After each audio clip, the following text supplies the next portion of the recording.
என்னடா பண்ணி வச்சிருக்கீங்க? ஒருத்தரோட அம்மாவே வந்து மாத்தி வச்சிருக்கீங்களடா. என்ன நடந்துச்சுன்னு வந்து பாத்தீங்கன்னா, லாஸ்ட் மதுரையில வந்து இந்த டிவிகே மாநாடு நடந்துச்சுல. அதுல வந்துட்டு விஜய் அவர்கள் வந்து ரேம்ப் வாக் பண்ணும்போது அதுல ஒரு நபர் வந்து பாத்தீங்கன்னா, விஜய் வந்து பாக்குறதுக்காக அந்த ரேம்ப் வாக்ல வந்து ஏறி இருக்காரு. பவுன்சரை வந்து அவர் அலைக்கா தூக்கி கீழ வந்து போட்டாங்க. அதையும் வந்து விஜய் பார்த்துட்டு இது மாதிரிலாம் பண்ணாதீங்க அப்படின்னு சொல்லி அவங்கள வார்ன் பண்ணாங்க. இந்த வீடியோவை பார்த்துட்டு அந்த நபரோட அம்மா வந்து பாத்தீங்கன்னா, இதெல்லாம் வந்துட்டு பண்றது நல்லது இல்ல. என் பையன் வந்துட்டு மாநாடுக்கு போறேனே வந்து சொல்ல, அவன் ஃப்ரெண்டு வீட்டுக்கு போறேன்னு சொல்லிட்டு அங்க வந்து போயிட்டான். விஜய் இது மாதிரிலாம் வந்து பண்றது தப்பு அப்படின்னு சொல்லி ஒரு எதிர்ப்பு வீடியோ வந்து போட்டிருக்காங்க.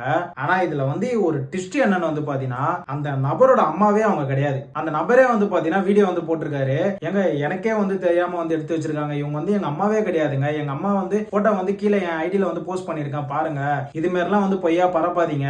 அந்த இடத்துல வந்து நான் என் மேலதான் வந்து தப்பு. இதை வந்து தளபதி மேல எந்த தப்பும் இல்ல அப்படின்னு சொல்லி வீடியோ வந்து போட்டிருக்காரு. இது இவங்க வந்து பாத்தீங்கன்னா ஃபேக்கா வந்து எடுத்து வச்சிருக்காங்க. ஏன்டா இதுல காட்டுற இந்த ஆர்வத்தெல்லாம் மக்களுக்கு நல்லது பண்றதுல காட்டினா ஒரு நல்லது இருக்கும்ல. அதை விட்டுட்டு வந்து ஒரு சில்லித்தனமா இந்த மாதிரிலாம் வந்து பண்ணிட்டு இருக்கீங்களா. நிறைய ஊடகங்கள் வந்துட்டு அந்த கம்பம் வந்துட்டு கார் மேல வந்துருச்சு, ஒரு கொள்ளால மட்டும் இங்க வந்து தண்ணி வரல. அந்த இடத்துல வந்துட்டு நிறைய பேருக்கு போலீஸ்லாம் வந்து வேலை பார்த்துட்டு இருக்கும் போது தண்ணி வந்துட்டு நிறைய பேர் எடுத்துட்டு போய் கொடுத்தது. விஜய் அவர்கள் வந்து அந்த இனோவா கார் உடஞ்சவருக்கு வந்து பாத்தீங்கன்னா ஒரு பொது இனோவா கிறிஸ்டா கார் வந்துட்டு வாங்கி கொடுத்திருக்காரு.